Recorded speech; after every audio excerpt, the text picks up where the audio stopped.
Bonjour. Ça se passe super bien. C'est vrai? Ouais. Propose de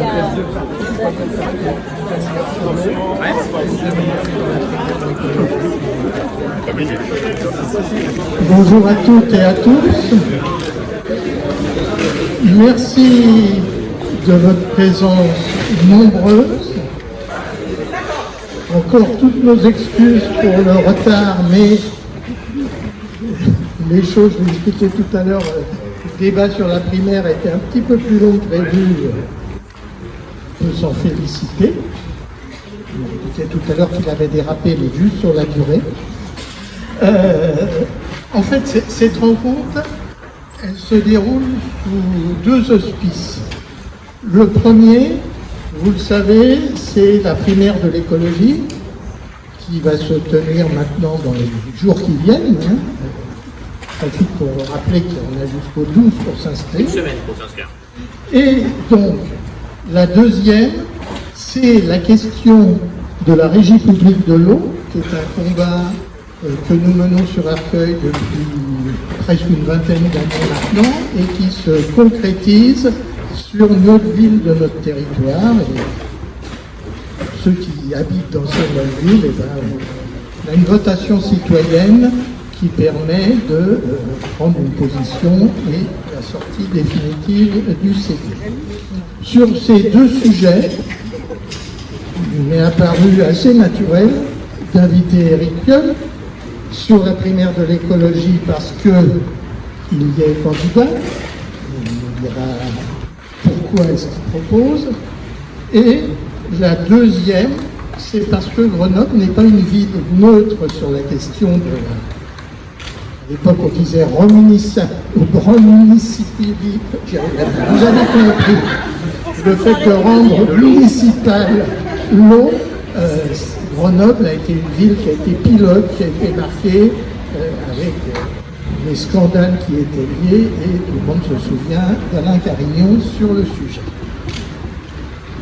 Juste deux mots, parce qu'il y a quelques-unes et quelques-uns d'entre vous qui m'ont demandé de bien signaler le fait d'être là ne signifiait pas qu'ils s'engageaient pour candidat écologiste à la primaire ou qu'ils s'engageaient pour Éric Piolle, mais c'est bien un débat d'échange. Qu'il y a aussi qu'il y en a qui voteront pour le candidat écologiste au présidentiel et qui s'engagent pour Éric Piolle. C'est mon cas, j'ai rendu public ce point de vue. En tout cas, voilà, ce débat est ouvert, et ce que je vous propose, c'est qu'on essaye de l'organiser en deux parties. Une première partie avec la possibilité d'intervention dans la salle, enfin dans l'espace. Une première partie pour qu'Éric nous dise quelques mots sur comment son regard de maire post-gestion publique de l'eau, et puis après une deuxième partie sur les primaires et sur le fait que pour la première fois, un président de la République écologiste est une possibilité. Alors, j'ai respecté les règles.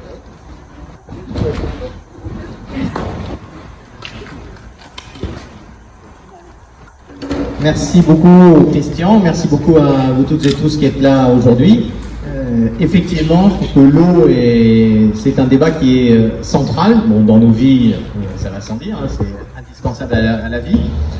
Mais ça dit aussi beaucoup de ce que nous faisons en société. Et ça dit comment nous allons traiter l'eau à l'avenir, en France, mais partout dans le monde, va être, je crois, un des grands enjeux des prochaines années. Donc moi, je suis ravi de voir la démarche aujourd'hui de vos 9 villes pour sortir du CEDIF, certes, sortir de la gestion Veolia et sortir de cette privatisation de l'eau pour des intérêts privés, pour parfois aussi, il faut le dire, des intérêts d'élus. Alors Grenoble en est l'histoire la plus marquante, hein, puisque notre histoire, l'histoire de notre territoire est vraiment liée à l'eau. Nous sommes dans les Alpes, donc c'est le stock d'eau de l'Europe, hein, c'est le pot de chambre de l'Europe, avec, on le sait, tout ce qui se vit aujourd'hui sur les glaciers.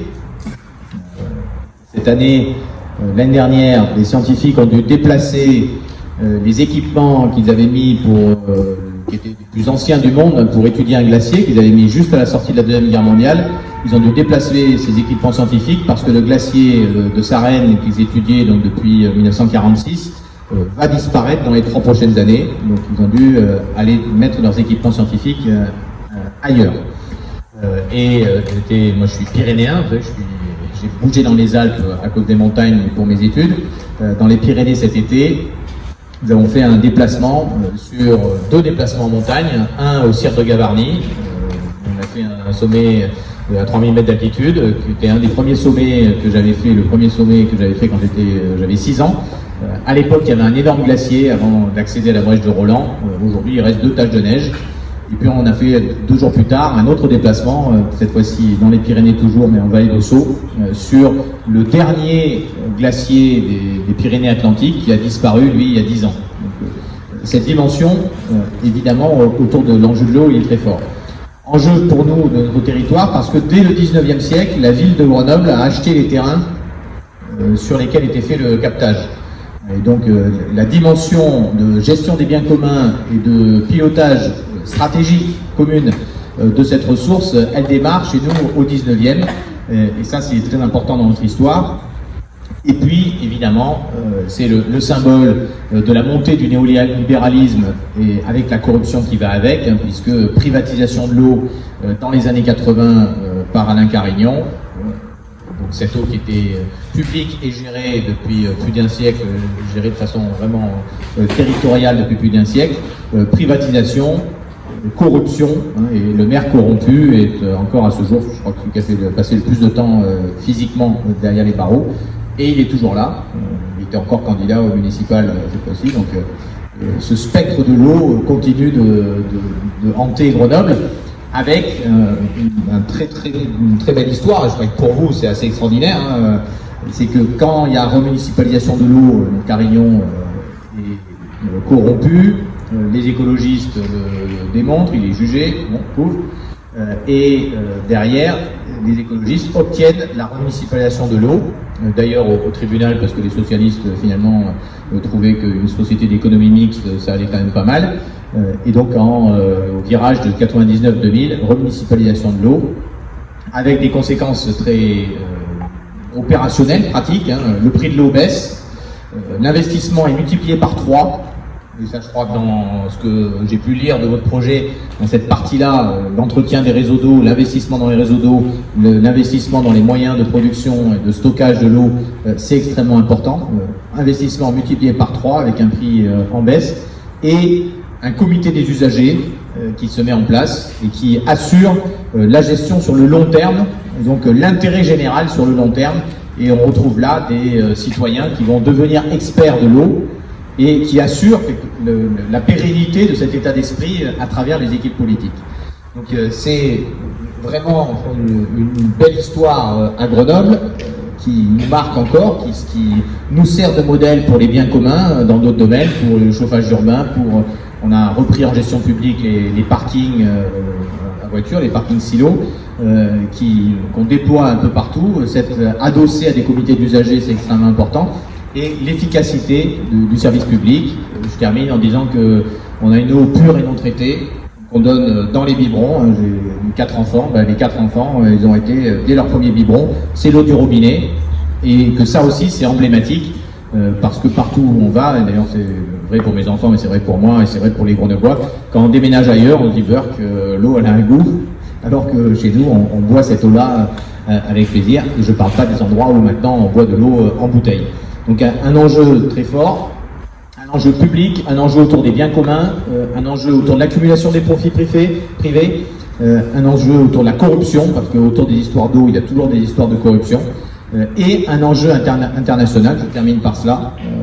Dans l'encyclique du pape, Laudato Si, qui est à la fois très spirituelle et très concrète, il y a une phrase qui dit que la privatisation de l'eau est une source de conflit. Et aujourd'hui, la France est à la manœuvre dans cette privatisation de l'eau, puisque les grandes multinationales françaises sont aussi les grands acteurs mondiaux de l'eau, et que nous avons, en termes de géopolitique et en termes de politique internationale, ce que nous voulons faire à partir de 2022, c'est que ces compétences-là, on la mette au service d'une souveraineté de l'eau, de transfert technologique, de transfert des compétences, de transfert de modes de gestion, pour que partout dans le monde, l'eau puisse devenir la base d'une gestion des biens communs, donc gérée par les populations et sortie des puissances d'accumulation du profit. Voilà la dimension locale, la dimension internationale, la dimension prospective avec évidemment le réchauffement climatique et le stress hydrique et la dimension de gestion des biens communs qui me semble essentielle sur ce sujet. Merci.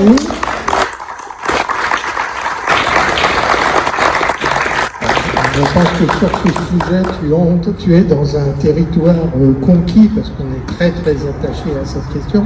Peut-être qu'il y a des questions plus précises, des avis, des remarques. Non? Patricia, alors. Merci, chers collègues. Je suis la maire de Gentilly. Je suis venue aujourd'hui vous rencontrer, te rencontrer pour avoir ton expérience de la régie publique de l'eau. C'est tout à fait intéressant ce que tu nous as présenté. Ça rejoint totalement ce que les 9 villes du territoire qui sont engagées aujourd'hui pour une régie publique pensent. Nous sommes là, au carrefour des négociations avec le CEDIF pour que cette sortie du CEDIF se passe du mieux possible pour les villes. Nous sommes en pleine votation citoyenne pour que nos populations, nos habitants, nos citoyens, j'ai beaucoup aimé ce que tu as dit sur les citoyens experts de l'eau, et on s'aperçoit que les citoyens participent à cette votation de façon experte. Et j'en suis très heureuse. Je voulais avoir ton avis, là, pour le coup d'expert, je dirais, pour avoir étudié la question.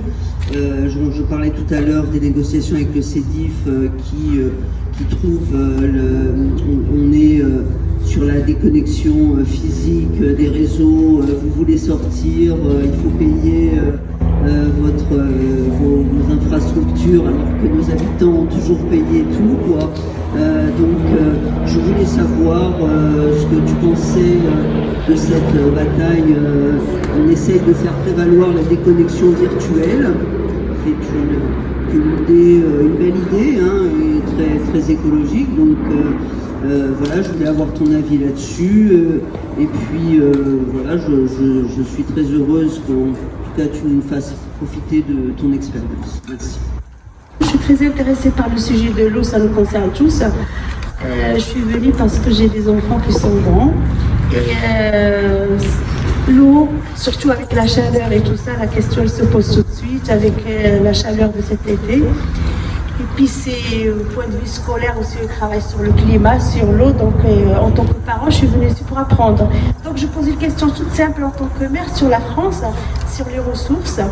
Les ressources d'eau, comment elles sont, l'eau d'où elle vient, comment elle est répartie, les régions qui en profitent, d'autres qui boivent l'eau qui est polluée et qui paient quoi, qui en profitent, sachant qu'il y en a qui peuvent se laver avec l'eau minérale et d'autres qui peuvent boire l'eau polluée au nitrate. Et merci beaucoup. Et merci Eric pour ta présence et ton expérience sur l'eau. C'est vrai que sur notre territoire, on est en train de mener cette bataille. Avec 9 villes qui se sont engagées à sortir du syndicat des eaux d'Île-de-France.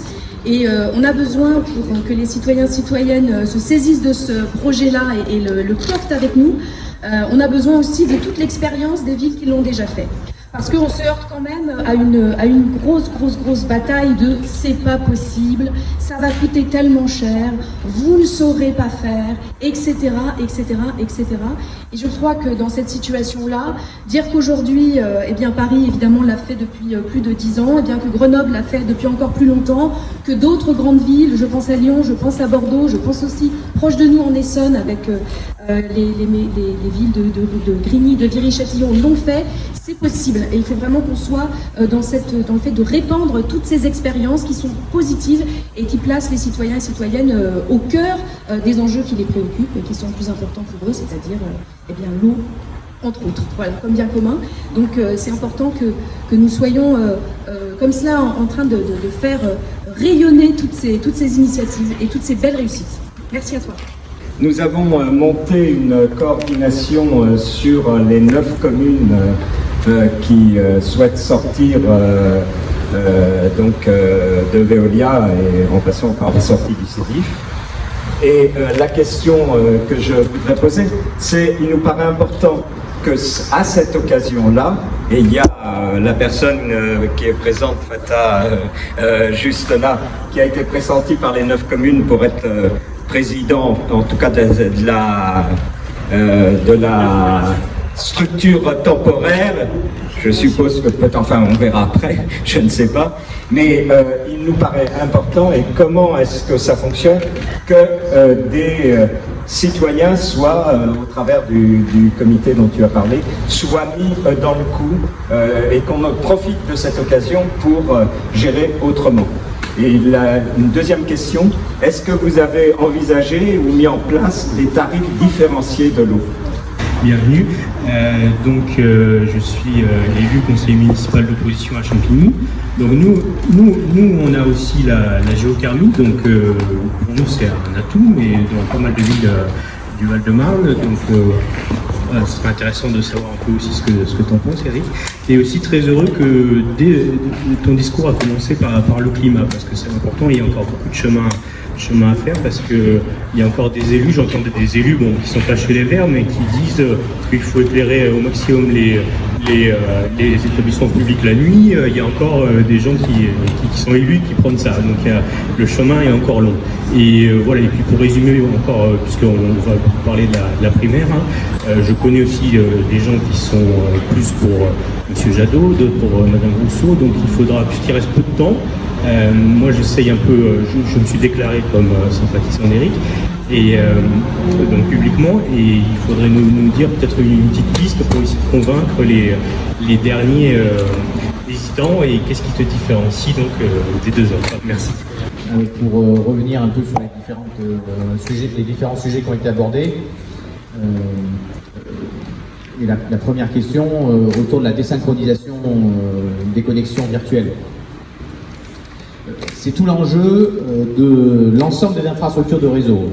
C'est que la privatisation des infrastructures de réseau, que ce soit numérique ou des réseaux d'eau, c'est un moyen pour le privé, de capter des biens communs, de se mettre dans des situations où il est extrêmement difficile de les chasser de là. Et donc ce combat sur la désynchronisation virtuelle, il est pour moi extrêmement légitime.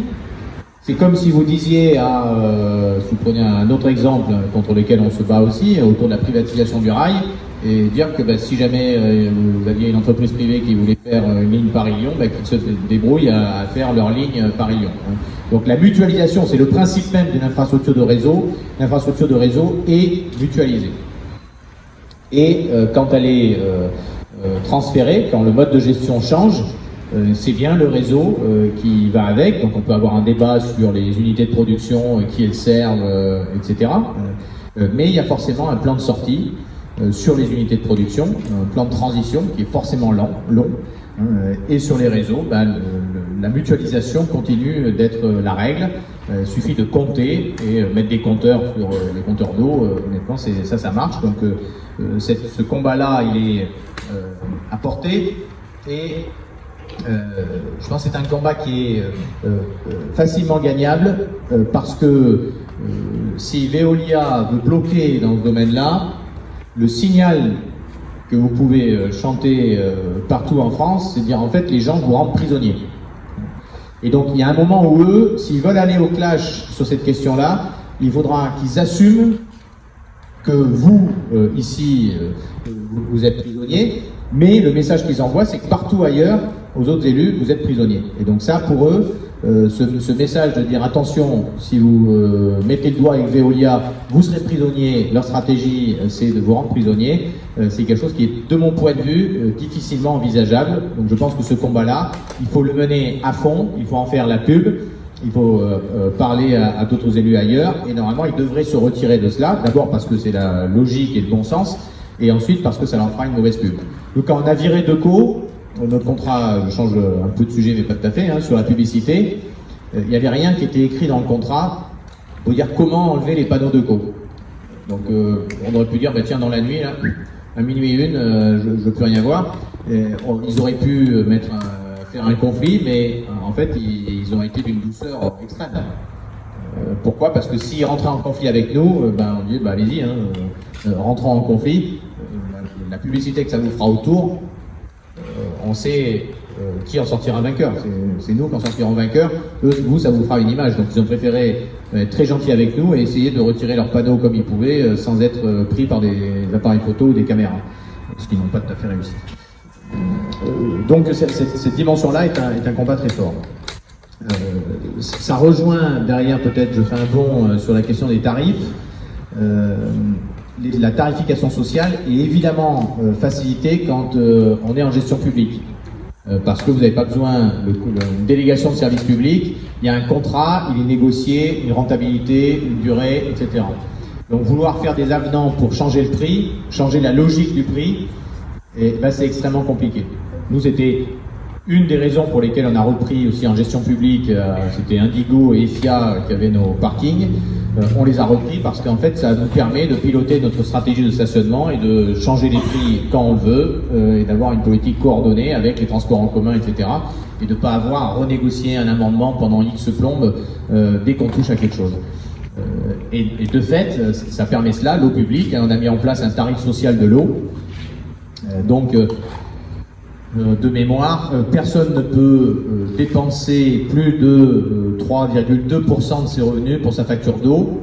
Et il y a aujourd'hui 40 000 personnes, 10 000 ménages, 40 000 personnes qui reçoivent un chèque eau. Parce que la deuxième dimension, c'était que ces droits soient des droits qui sont poussés. C'est que le problème du droit, c'est le non-recours au droit. C'est vrai même pour le RSA, mais c'est encore plus vrai pour plein d'autres droits. C'est vrai pour les tarifs sociaux, l'électricité, etc. Et donc sur la question du non-recours est centrale. On était passé pour l'électricité dans 2 ans de 1000 personnes qui accédaient aux tarifs sociaux d'électricité à 7000, sans que la situation des gens en change, mais juste en poussant les droits. Et là on a fait pareil, donc c'est automatique. On demande l'autorisation de se connecter à la CAF, on nous redescend un quotient et les gens reçoivent le chèque chez eux, ils n'ont pas besoin de faire un dossier. Et cette question d'accès aux droits est centrale pour moi et va être centrale dans l'avenir, pousser les droits vers les gens plutôt qu'ils soient obligés de faire des dossiers pour demander l'exercice de leurs droits. Et ça nous a permis aussi, y compris pour nous acteurs publics, de changer nos stratégies, de faire bouger les choses en interne.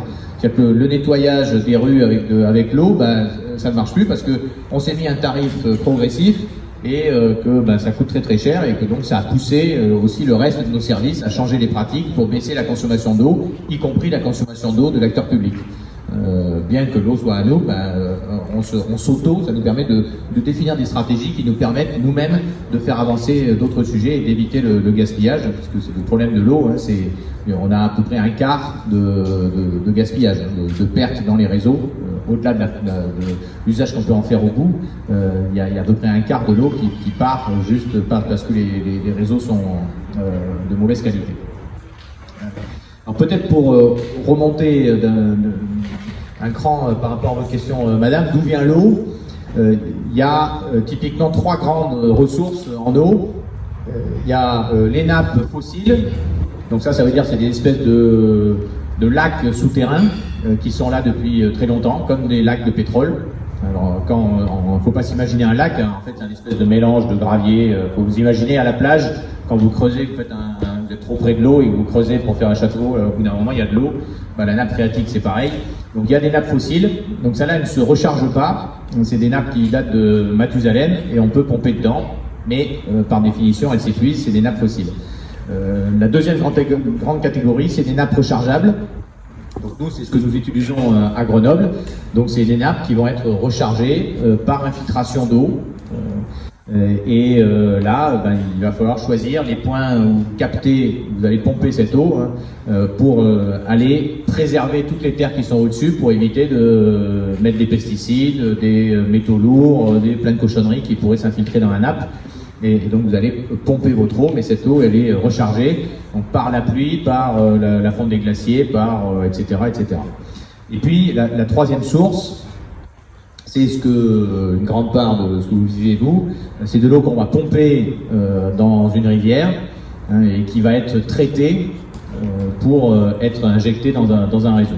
Donc ça, c'est les 3 grandes sources d'eau. Derrière, il y a des logiques. Si c'est sur des nappes, ben, vous produisez ce dont vous avez besoin, donc vous n'avez pas besoin de stocker l'eau, elle est stockée sous terre. Si vous pompez dans une rivière, ben, par définition, vous allez devoir stocker votre eau, vous ne pouvez pas le faire au fil de l'eau, et donc il va falloir avoir des zones de stockage, et après il y a plein d'endroits, hein, vous allez voir des châteaux d'eau. Parfois ça me fait sourire ceux qui luttent contre la pollution visuelle des éoliennes. On va leur dire, bah, pollution visuelle des châteaux d'eau, par définition, sont toujours sur un point haut, hein, pour qu'il y ait de la pression. Donc on pourrait se dire que c'est une pollution visuelle, un château d'eau. Bah, en fait,